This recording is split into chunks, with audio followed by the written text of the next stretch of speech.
Es mi deseo que el Señor le bendiga a cada uno de ustedes. Es un privilegio estar aquí para poder compartir lo que Dios quiere compartir con nosotros, su palabra. Así que doy gracias a Dios por ustedes, por mi vida. ¿Y qué les parece si oramos antes de comenzar a exponer el mensaje de hoy? Quiero que el Señor esté guiando mi vida. Bien, Señor, te doy gracias en este momento. Queremos seguir alabándote, exaltando tu nombre, exaltando tu palabra, Señor, a través de la predicación.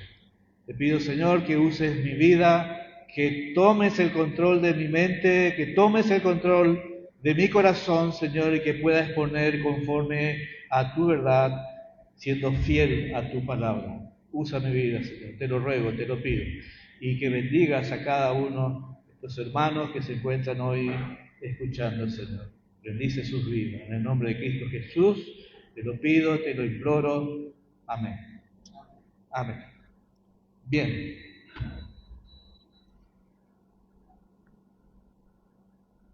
Quisiera que abran sus Biblias, vamos a leer Génesis 12, del 1 al 9. El llamado de Abraham y las promesas dadas a Abraham. Comienzo, y dice así: pero Jehová había dicho a Abraham: vete de tu tierra y de tu parentela, y de la casa de tu padre, a la tierra que te mostraré. Y haré de ti una nación grande, y te bendeciré y engrandeceré tu nombre, y serás bendición. Y bendeciré a los que te bendijeren, y a los que te maldijeren, maldeciré.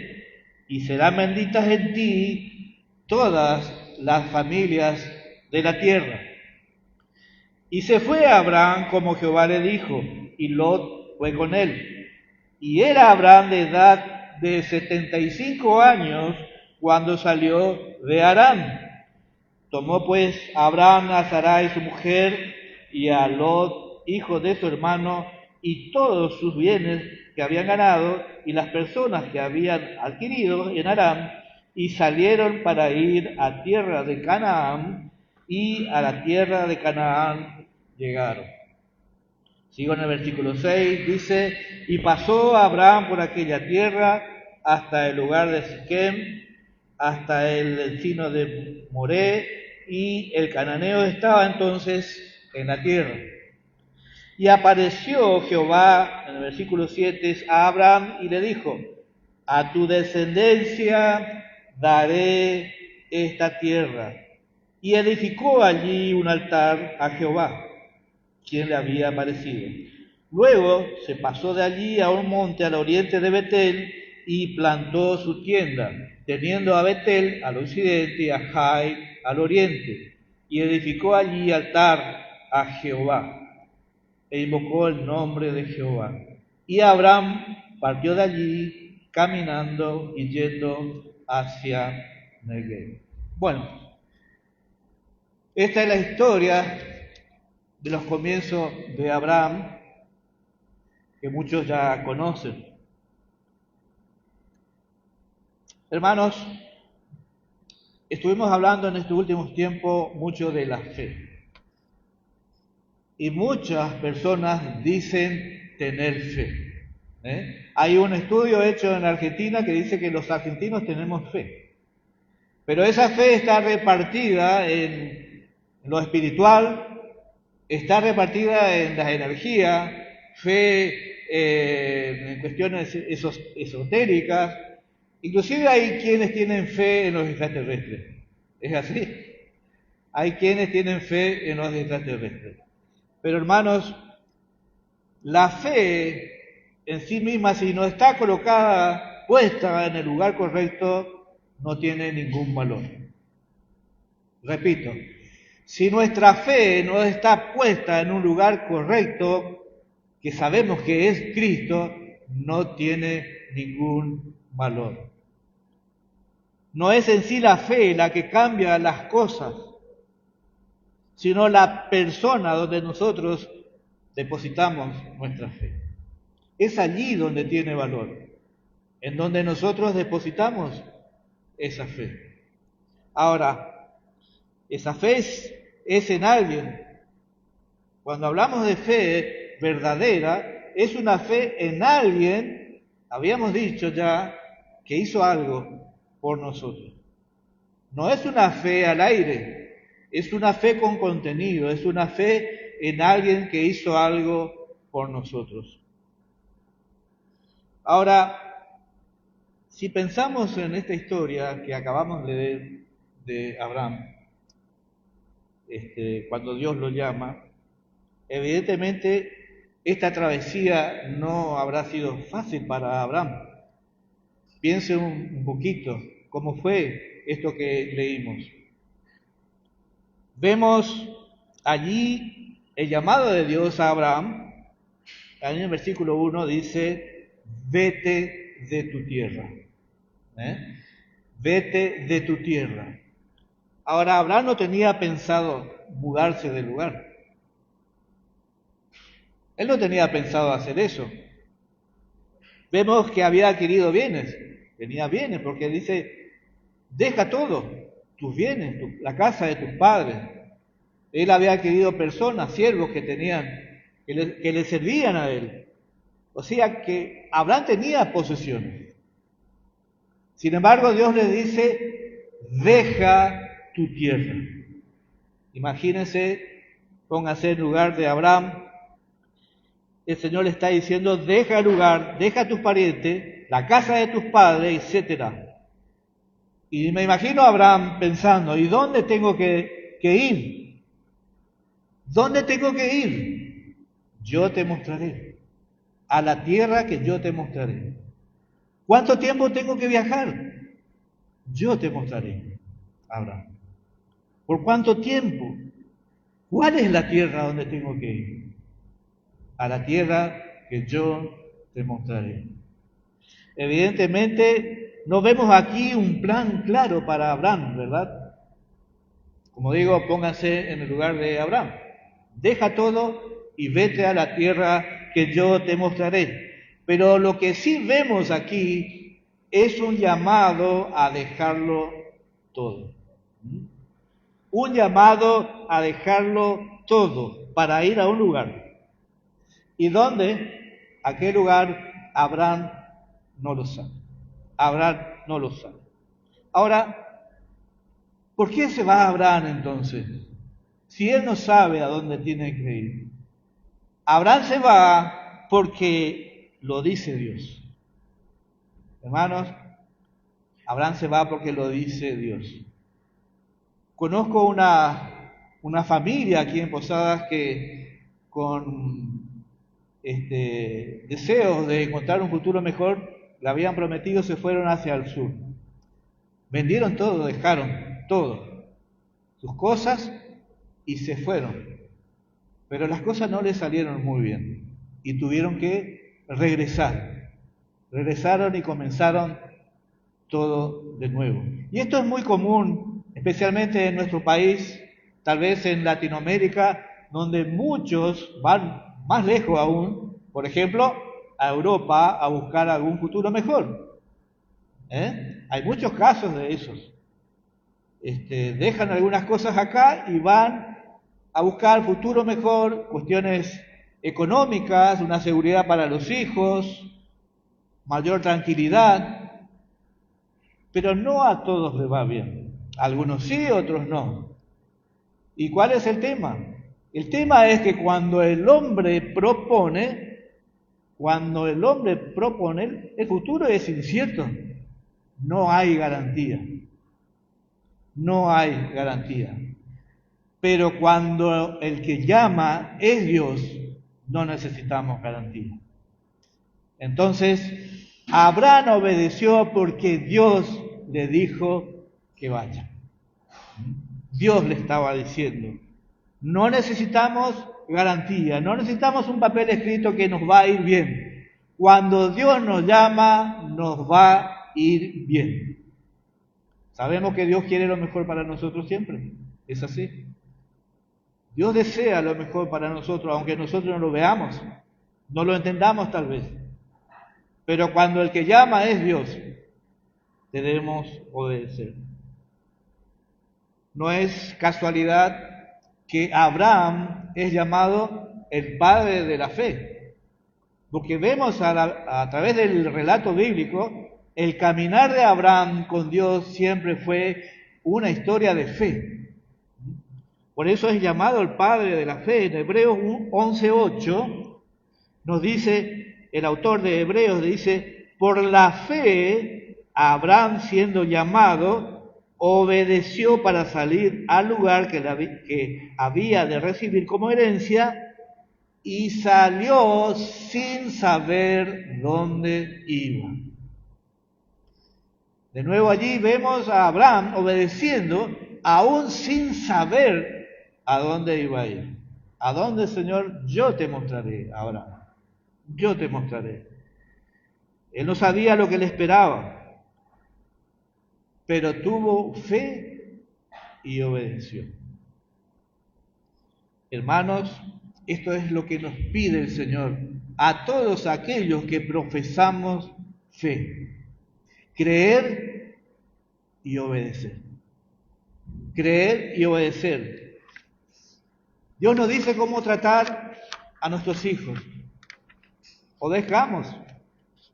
Dios nos dice cómo tratar al esposo, a la esposa. Tenemos que obedecer. Dios nos dice cómo comportarnos en el mundo. Y el viernes fue una clase magistral del pastor Alejo, hablándonos de cómo comportarnos ahora que estamos en Cristo. Bueno, hay allí principios, mandamientos que Dios nos da y tenemos que obedecer. Tenemos que obedecer. Ahora, todo lo que Dios nos demanda, hermanos, es de alguna manera parecido a lo que Dios demandó a Abraham. Es un llamado a obedecer, a creer y obedecer. Como cristianos, como hijos de Dios, fuimos llamados a creer y a obedecer. Muchas veces obedecemos y no sabemos cómo va a terminar, como tampoco lo sabía Abraham. Pero debemos obedecer. Nuestra fe debe traducirse en obediencia, hermanos, o si no, no es fe. Si nosotros no obedecemos, no es fe. Como dije muchas veces, muchas personas dicen tener fe, pero viven como quieren, viven, se relacionan, toman decisiones de acuerdo a lo que piensan, de acuerdo a cómo ellos sienten, de acuerdo a sus deseos, y así se relacionan. Pero eso no es fe, hermano. Porque nuestra fe no está relacionada a lo que nosotros creemos y pensamos en función de nuestros sentimientos. Nuestra fe está relacionada con los mandamientos de Dios.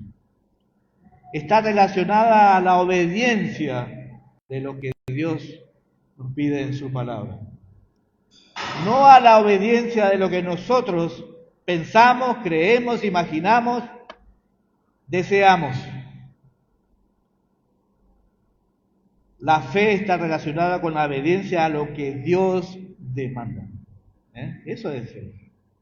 Eso es tener fe. Obedecerle a Dios. Ahora, vemos en este pasaje que hemos leído, no sé si alguno de ustedes lo contó, son 7 promesas que Dios le hace a Abraham. 7 promesas. Bien, ¿cuál es la primera promesa que podemos ver en el pasaje, si lo quieren ver en su Biblia? Dice, haré de ti una nación grande. Dios le está diciendo, deja todo, deja tu parentela, vete a la tierra que yo te mostraré y haré de ti una nación grande, le dice a Abraham. Y recordemos que Abraham tenía más de 70 años en ese momento. Y también recordemos que Sarai, su mujer, era estéril. Pero Dios le dice, haré de ti una nación grande. ¿Cómo es esto posible? ¿Cómo es posible? Para que esto ocurra tiene que haber descendientes de Abraham, ¿no? Si va a ser de Abraham una nación grande, tiene que haber descendientes. Pero Abraham no tiene hijos. Y su esposa es estéril. Sin descendencia no habrá una nación grande. Mirando con nuestros ojos, ¿verdad? Sin embargo, Dios continuamente le dice a Abraham, haré de ti una nación grande, y les recuerda esto. Allí vemos en Génesis 22, 17, dice, de cierto te bendeciré y multiplicaré tu descendencia como las estrellas del cielo y como la arena que está en la orilla del mar, y tu descendencia poseerá las puertas de sus enemigos.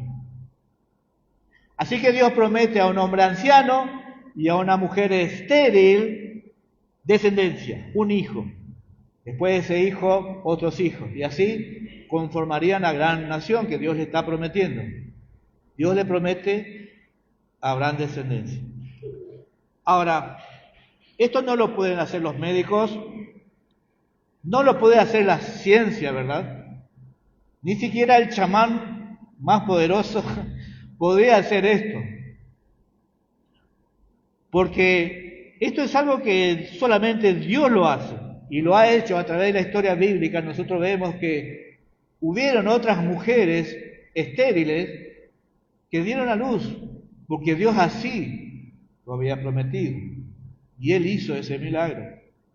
Vimos obviamente, Sarai, la esposa de Abraham, Raquel, Rebeca, Ana, que en el momento de la historia, en ese tiempo, eran mujeres que, apartadas tal vez, mal miradas por no tener hijos. Sin embargo, Dios obró en estas personas y dieron a luz personas que después fueron parte de la historia de redención que Dios trazó. Hablamos de Isaac, hablamos de Jacob, hablamos de José, hablamos del profeta Samuel. Fue la obra de Dios. Esto es posible, hermanos, porque se trata del que llama. Dijimos, Dios es el que llamó. Dios llama. Se trata del que llama, y el que llama es aquel que da vida a los muertos. Da vida a los muertos y llama a las cosas que no son como si fueran. Eso entiende, ¿verdad? Las cosas no han ocurrido todavía, pero Él los llama como si ya existieran. Porque Él hace de la nada todo. Dios hace de la nada todo, porque Él es Dios. Él hizo el universo de la nada, hermanos. Así que la esterilidad de Sarai, la edad de Abraham, no fueron inconvenientes para Dios. No es inconveniente para Dios. Dios es fiel para cumplir sus promesas y Él es poderoso para llevarlos a cabo. Estamos hablando de Dios. Este es nuestro Dios, hermanos, el mismo que es de Abraham, de Isaac, de Jacob. Y esa fe que tuvo Abraham cuando dejó todo y obedeció al llamado de Dios, esa fe es la que nosotros también deberíamos tener. Porque Dios no ha cambiado, hermano. Es el mismo Dios de Abraham, de Jacob, de Isaac. Entonces, esa es la primera promesa. Ahora, la segunda dice, te bendeciré, le dice Dios a Abraham. Yo te bendeciré. Y esto quiere decir, hermanos, que Dios le está diciendo a Abraham que contará Abraham con el favor de Dios. Va a contar con el favor de Dios, va a contar con el beneplácito de Dios. Dios estará con Abraham. Eso le está diciendo. Yo te bendeciré, Abraham. La tercera promesa dice, engrandeceré tu nombre Voy a engrandecer tu nombre, Abraham. Bien, vamos a charlar un poquito de este tema. En aquel momento Abraham no era una persona famosa. Cuando Dios lo llama, él no era famoso, una persona reconocida. Dios no está llamando a un famoso a engrandecerlo. Como sería hoy, por ejemplo, llamarle a Messi a engrandecerlo. Para el ojo del mundo, Messi ya es un grande, digo. Dios no está llamando a alguien famoso en ese momento. Dios le está diciendo a una persona anónima, para la mayoría del mundo, yo voy a colocar tu nombre en alto. Le está diciendo a Abraham, el mundo te va a conocer, Abraham. Yo voy a engrandecer tu nombre. Su nombre iba a ser conocido no solo, el nombre de Abraham, no solo en aquel momento, sino hasta el día de hoy. Y eso es así. Abraham fue famoso, pero ojo hermano, no se trata de la fama de Abraham, porque la fama de Abraham fue para glorificar a nuestro Señor. Porque lo que Abraham nos dejó es un legado de fe y obediencia para generaciones futuras. Pero eso iba a engrandecer a Dios mismo, iba a glorificar a nuestro Señor. La fama de Abraham. Y quiero recordar esto. Dios no ha hecho, no hace, ni seguirá haciendo nada que no sea para su propia gloria. Todo lo que Él hace es para su gloria. Decía hoy al principio, Alejo, fuimos creados para darle la gloria a Dios. Así que la fama de Abraham fue también para la gloria de Dios.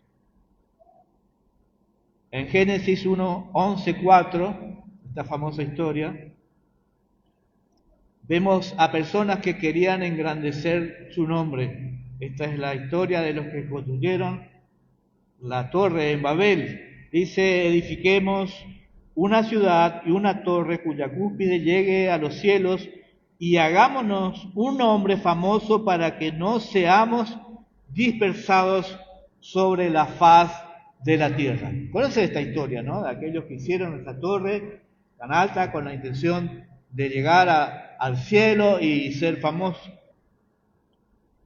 Sin embargo, hermanos, esto es una combinación de soberbia, de orgullo y rebeldía.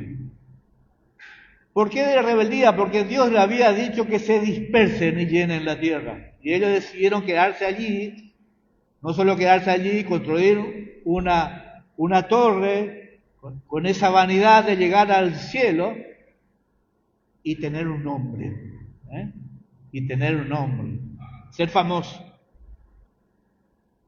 Y hacerse un nombre, fama y gloria. Esto es un intento de desafiar a Dios y glorificarse a sí mismo y no glorificar al Creador. Y no glorificar a Dios. Es por eso que Dios, en definitiva, confunde sus lenguas y no tuvieron más que dispersarse por todo el mundo porque no se entendían entre ellos. Ese era el mandato, que se dispersen y llenen la tierra, no quedarse en un lugar. Si Dios quiere engrandecer a alguien, hermanos, como lo está diciendo Abraham, simplemente Él lo hace. Simplemente Él lo hace. Hermanos, no busquemos engrandecer nuestro nombre. No busquemos eso. Deja que Dios lo haga según sus propósitos soberanos. Que Él haga lo que quiera hacer. Bueno, usted puede decir, bueno, yo no busco en realidad eso, yo no busco engrandecer mi nombre. Tal vez usted no haga una torre como hicieron la torre de Babel. Pero ¿sabe qué, hermano? A nuestra carne nos gusta que cada tanto nos aplaudan y nos palmeen las espaldas. Tenemos todos un poquito de vanidad, ¿verdad? queremos que nos vean cada tanto. Y somos así. Pero no es bueno que quisiéramos alcanzar o estar en lugares en la vida que Dios no quiere que estemos. Por ejemplo, hablando en la iglesia, tenemos el coro allí. Si yo le dijera al coro, yo quiero estar en el coro, a ver, cantá un poquito, no es tu lugar. No es tu lugar. Dios no quiere ese lugar para mí. Pretender estar allí a toda costa, esforzarme por estar allí, no es lo correcto. Pero podemos, estando allí, dejar que el coro, que lo que está en el coro sí nos guíen en la alabanza a nuestro Señor. Y cantar todos juntos, con nuestra voz. Hermanos, hay personas que han nacido para el anonimato. Otros para tener un nombre público. Es Dios quien decide esto. Si vas a estar en el anonimato o vas a estar en un lugar público donde vas a ser conocido. Es Dios quien decide. Hermanos, hasta el día de hoy se habla de muchos hombres. Por ejemplo, San Agustín. Por ejemplo, Lutero. Por ejemplo, Calvino. ¿Sí? Spurgeon. ¿Quién? No, yo hablar de ellos. Son personas que nos han ayudado mucho a entender el Evangelio. Y son hombres conocidos. Pero, ¿sabe qué, hermanos? Hay otros que ni siquiera hicieron un libro. Que tal vez no tengan un canal de YouTube o no tengan una transmisión en directo a través de Facebook. Pero son pastores anónimos que tal vez allí en la selva o tal vez allí en lugares despoblados estén sirviendo al Señor, trabajando duro, por 10, 20 personas que son lo único que les conocen. Pero el Señor dirá en ese día, buen siervo y fiel, sobre poco has sido fiel, sobre mucho te pondré. Entra al gozo de mi Señor. Entra al gozo de mi Señor.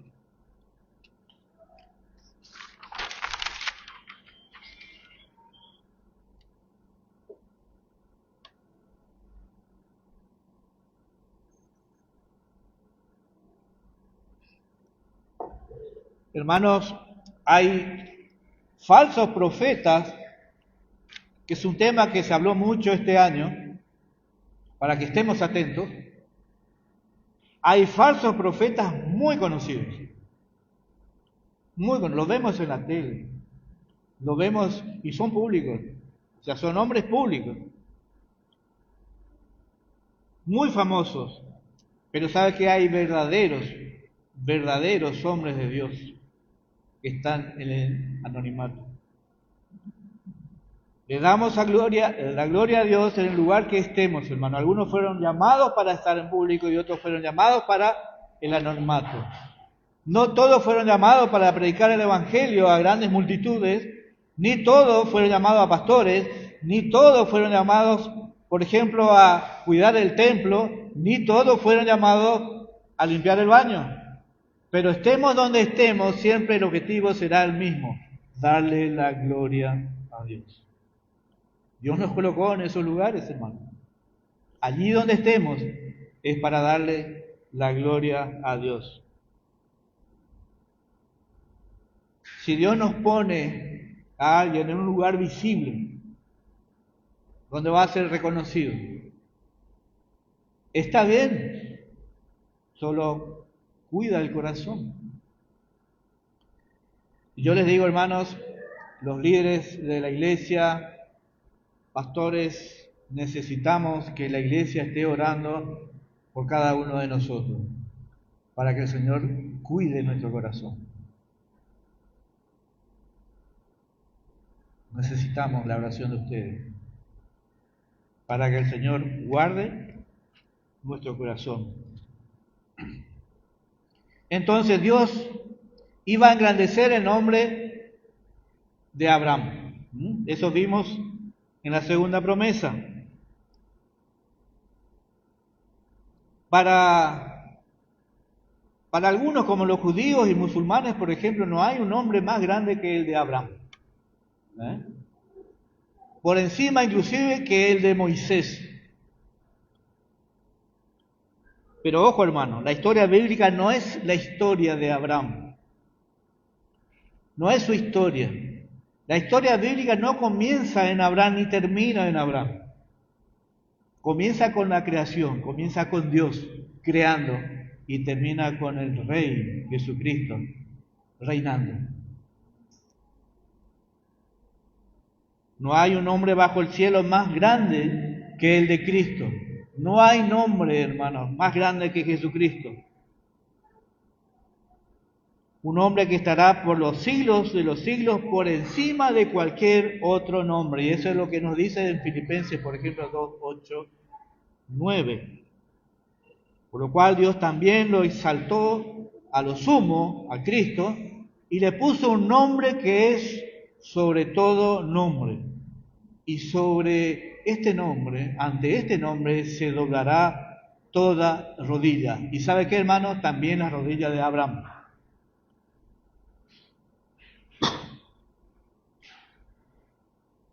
El error de muchos de la historia bíblica es poner nuestros ojos en algunos personajes de estos, como Abraham, como Moisés, David. Estos fueron hombres de Dios, que Dios los puso en ese lugar y formaron parte del eslabón de la historia de redención que Dios trazó. Pero el nombre, sobre todo nombre, es Jesucristo. Él es. Cuarto, serás de bendición. Es la promesa que Dios le está haciendo a Abraham. Serás de bendición. Dice, recordemos que le dijo que lo iba a bendecir, que le iba a mostrar gracia, favor. Pero aquí le está diciendo que Abraham será también el canal por el cual va a bendecir a otros.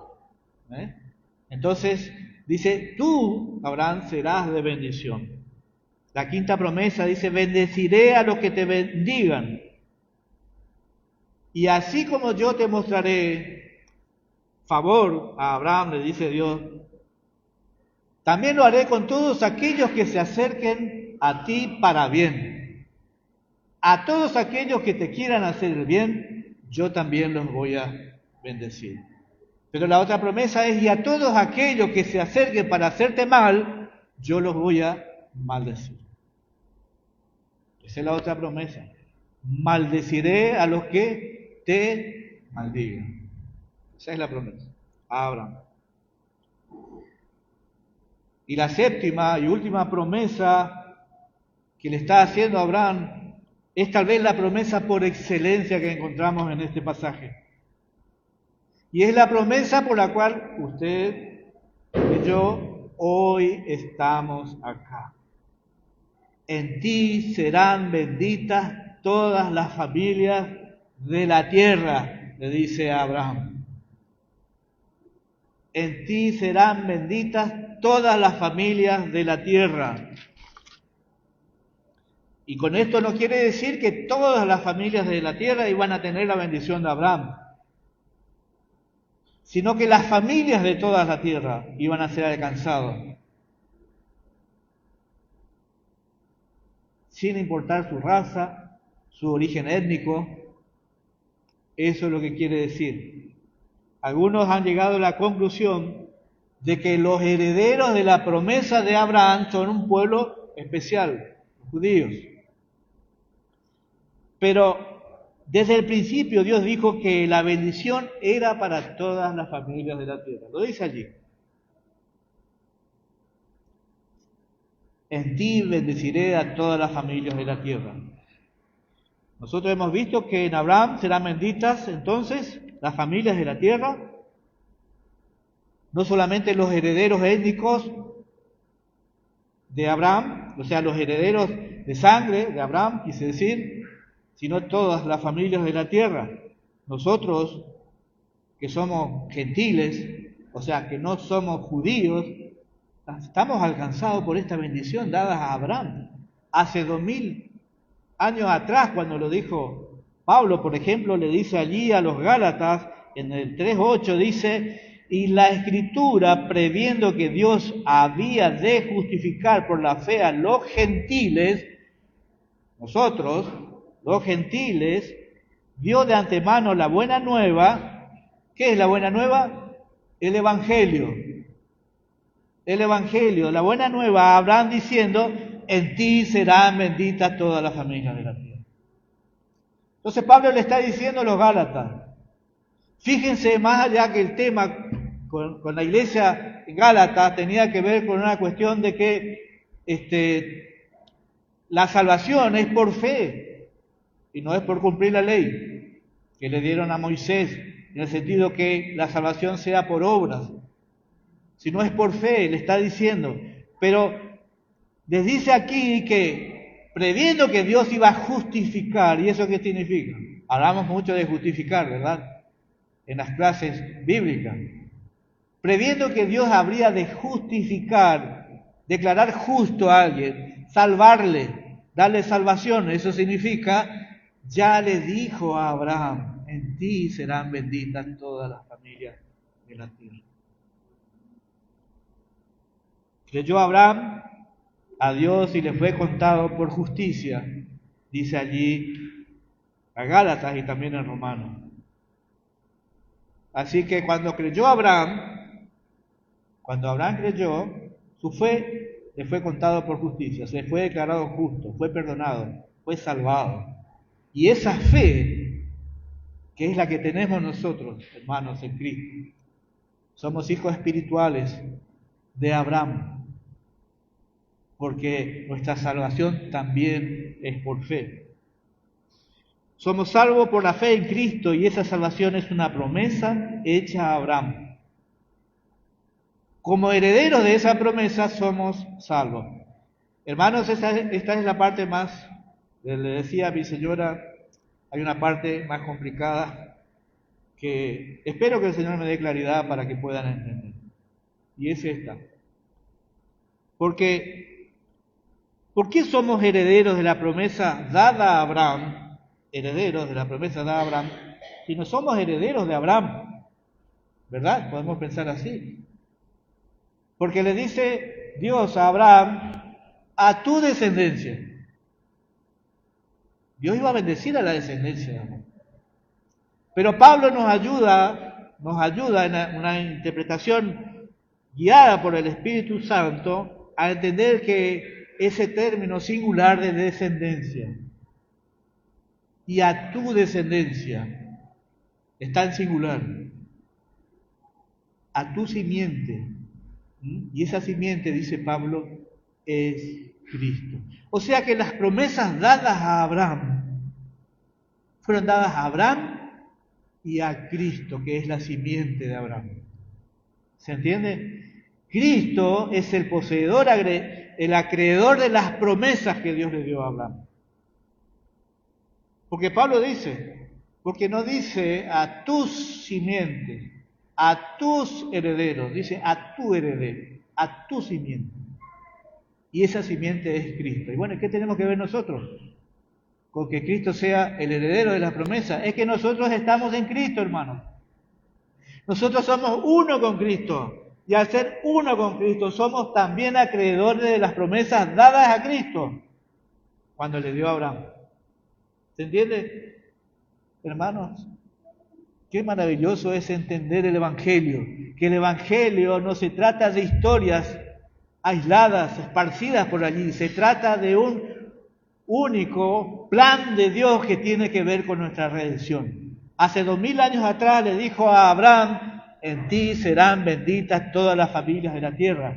Y Cristo es heredero de esa promesa dada a Abraham. Y nosotros estamos en Cristo y somos acreedores de esa promesa. Somos salvos por fe. somos salvos por fe en Cristo, porque es una promesa para nosotros. ¿Se entiende, hermano? Qué hermoso que es el Evangelio.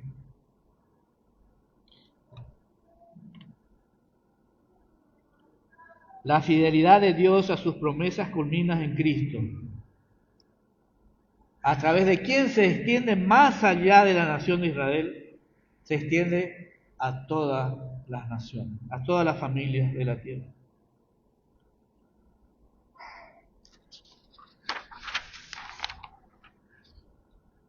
Ahora, ¿cómo sabemos que Abraham fue salvo, que fue justificado? Porque dice la Biblia, creyó Abraham y fue justificado por Dios, por la fe de Abraham. ¿Cómo sabemos que Abraham fue justificado por la fe que puso en Dios? Y lo sabemos, hermanos, porque cuando la fe es verdadera, el resultado es la obediencia. Es lo que veníamos diciendo. El resultado es la obediencia. Dice en Santiago 2:17, así también la fe, si no tiene obras, es muerta en sí misma. Pero alguno me dirá, muéstrame, o sea, yo tengo obras. Tú tienes fe y yo tengo obras. Muéstrame tu fe sin tus obras y yo te mostraré mi fe por mis obras. Es lo que está diciendo Santiago. Puedo decir que tenés fe. Bueno, muéstrame por tus obras. Que tienes fe. Yo te mostraré mi fe por mis obras. Ahora, ¿qué está diciendo Santiago? ¿Que somos salvos por obras? No. Sino que las obras son evidencia de nuestra fe. Las obras son evidencia de nuestra fe. ¿Qué es las obras? Pensamos así, que es el obrar y dar de comer a los pobres o ser bueno con alguien, con el vecino, no. Las obras tienen que ver con obras de justicia, obedecer los mandamientos de Dios, tener una vida piadosa, porque la fe verdadera me lleva a obedecer, y es lo que hizo Abraham. Abraham fue llamado y él obedeció, y así es la vida de Abraham, es caminar con Dios. Hermanos, si tu fe no está siendo acompañada por obras, y le digo esto, si no está siendo acompañada por obras, no es una fe verdadera. Ustedes me dicen, yo tengo fe en Cristo, pero si no está siendo acompañada por obras, no es una fe verdadera. Tienes fe en Cristo, tiene que haber obediencia a lo que Cristo demanda. O si no, no es fe, hermano. Dice el Señor, ¿por qué me dices Señor, Señor, y no haces lo que yo te digo? ¿Recuerda ese pasaje? ¿Por qué me dices Señor, Señor, si no haces lo que yo digo? Hermanos, eso no es fe. Decirle Señor, Señor, pero vivimos como queremos. No obedecemos a Cristo. Eso no es fe. Hermanos, si no hay fruto en tu vida, debes examinar tu fe. Si no hay frutos de obediencia en tu vida, debes examinar tu fe. Tal vez estés creyendo que eres salvo, cuando en realidad no lo eres, hermano. Y no importa si naciste en un hogar cristiano, no importa si tus padres, parientes, son pastores, o si vienes a la iglesia todos los domingos. Hermano, si no hay fruto de obediencia en tu vida, debes examinar tu fe. Debes examinar tu fe. Las obras no son necesarias, como le dije, para salvación. Pero es evidencia, hermano. Las obras es evidencia de que tu corazón de piedra ha sido quitado y puesto por uno de carne. Es evidencia que hay una obra que se comenzó en tu vida y está siendo transformada todos los días. Y me gustaba la canción que decía, Él me sostendrá, por obra de Dios. Las obras son evidencia de eso, hermano. Es evidencia de que estás luchando contra el pecado. Las obras es evidencia de eso. no nos salva, pero es evidencia. Hermanos, si has nacido de nuevo, si dices creer en Cristo, eso se nota, eso se ve en tu vida, eso se tiene que ver en tu vida. Si no existe evidencia de ningún tipo en tu vida, de que hay un cambio, hermanos, debes examinar tu fe. Yo sé que es duro lo que estoy diciendo, hermano. Tal vez ni siquiera eres salvo, pero debes examinar tu fe. Simplemente te digo lo que Pablo le dijo a Timoteo, ten en cuenta lo que te estoy diciendo y el Señor te dará entendimiento. Debemos examinar nuestra fe. Y Abraham salió con toda su familia, nos dice el versículo 4 al 6, salió con Lot, su sobrino, dejó todas sus cosas y se fue a la tierra que Dios le había prometido. ¿Y qué pasa cuando Abraham llega allí?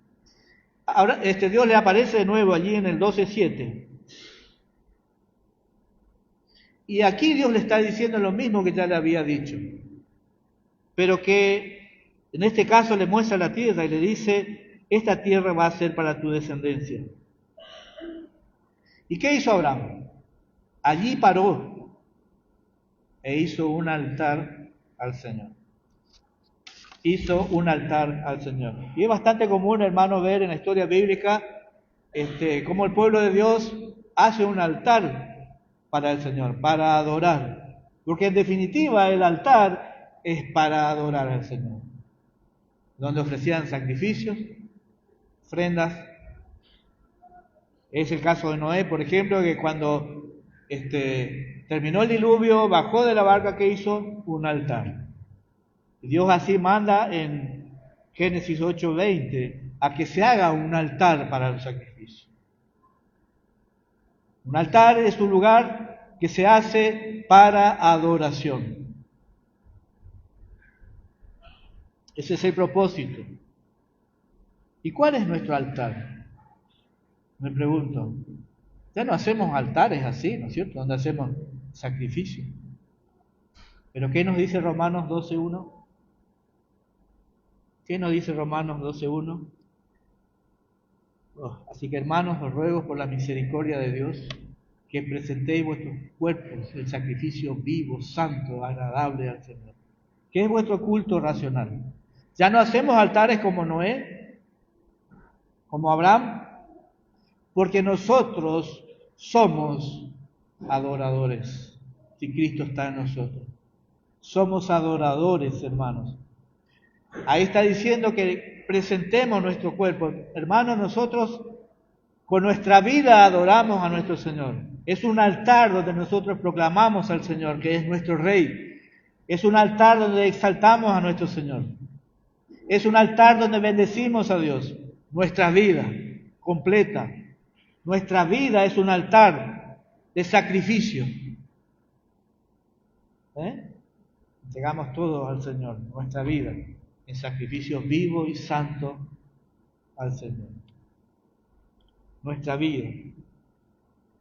Ahora, para finalizar, quiero que recuerde lo que Dios le dijo a Abraham, que deje su tierra, su parentela, y que se fuera a donde Él le indicaba. Un llamado a dejarlo todo.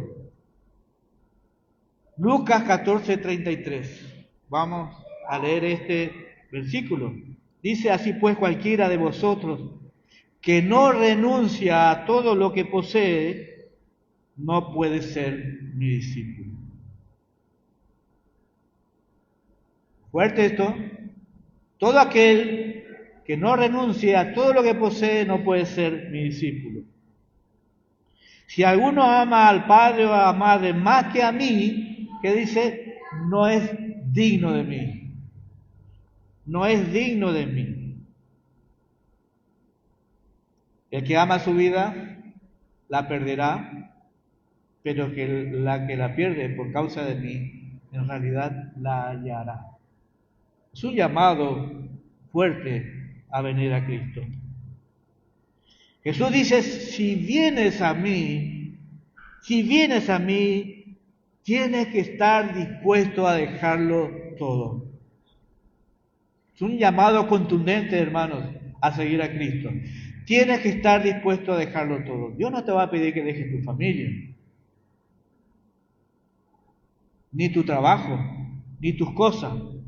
Pero ¿saben qué? Si esas cosas están en primer lugar antes que Cristo, tienes que estar dispuesto a dejarlo todo, inclusive tu vida.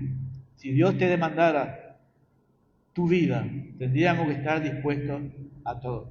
Piensa un poco, hermanos, nosotros estamos tranquilos, tenemos aire acondicionado,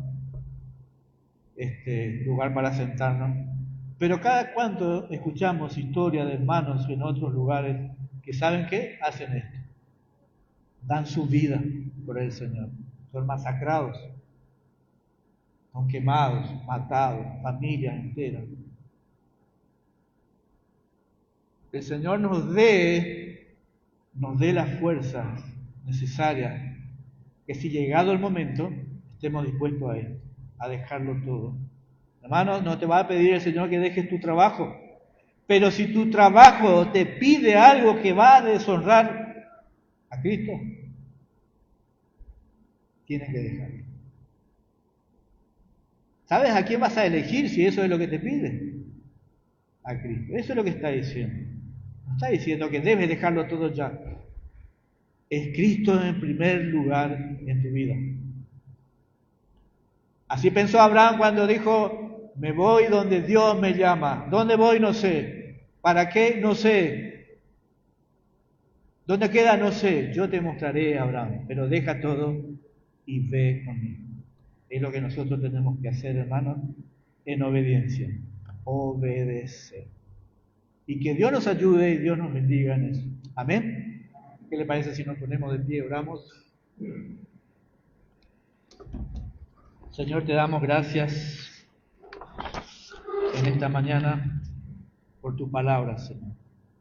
Gracias, Señor, porque tu llamado es contundente a nuestras vidas, pero danos la fuerza, Señor. Oh Dios, somos débiles. En el diario vivir somos débiles. Hay cosas que nos pasan y somos débiles. Danos la fortaleza necesaria para poder vivir una vida conforme a tu voluntad, Padre. Y como dijimos esta mañana, si es necesario dar nuestra propia vida, estar dispuestos, Señor, a obedecer como así lo hizo Abraham también, Señor, para poder glorificarte en definitiva, Señor. Gracias te damos. Te pido una bendición especial por cada hermano en esta mañana. Y te pido, Señor, que tu Espíritu Santo esté trabajando en nuestras mentes, en nuestros corazones, para que podamos vivir esta realidad, vivir esta verdad en cada momento de nuestras vidas, Señor. Gracias, Padre. En el nombre de Cristo Jesús. Amén.